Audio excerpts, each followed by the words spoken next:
Hello friends, welcome back to my channel. কেমন আছো তোমরা সকলে? আশা করি সবাই খুব ভালো আছো, আমিও খুব ভালো আছি। চলো তোমাদের কাছে দুপুরের খাওয়া দাওয়া নিয়ে চলে আসলাম। আজকে কী রান্না করেছি সেই মেনুটাই তোমাদের সাথে এই ভিডিওর মাধ্যমে আমি শেয়ার করব। তো দেখো, আজকে দুপুরে রান্না করেছিলাম, দেখতেই পেলে প্রেসার কুকারে গরম গরম ধোঁয়া ওটা ভাত। আর এই যে এটা কি রান্না করেছি কেউ বুঝতে পারছো?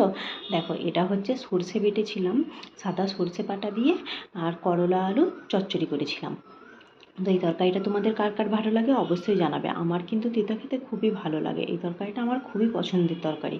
তো করলা আলু চচ্চড়ি হয়েছে সর্ষে বাটা দিয়ে, আর একটু সর্ষে বাটা বেশি হয়ে গিয়েছিলো বলে কী আর করবো, এই সর্ষে বাটা দিয়ে মাছের ঝোল বানিয়ে নিয়েছি। এই যে, কিন্তু এই সর্ষেটা না আমি আমার নতুন ওই মিক্সিটাতেই বেটে পেস্ট করেছি।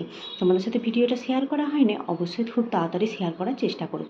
তো দেখো, কিনে এনেছিলাম, তোমাদেরকে আগের ভিডিওতেই শেয়ার করে দিয়েছি যে রূপচাঁদ মাছ কিনে এনেছিলাম। এই যে কত বড় বড় পেটি সাইজ করেছে দেখো, মেয়ের জন্য পেটি বার করে আনি, কারণ কাঁটা কম থাকে, খাওয়াতে সুবিধা হয়।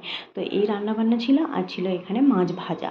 তো যতই মাছ রান্না করি না কেন, আমার বরের কিন্তু খুব বেশি কড়া করে না, হালকা করে মাছ ভাজা খেতে গরম গরম আর খুব ফেভারিট, তাই ভেজে এদিকে রেখে দিয়েছি, ও আসলে ওকে দেবো। তো এই বলে এতটুকুই শেয়ার করলাম, কেমন লাগলো অবশ্যই।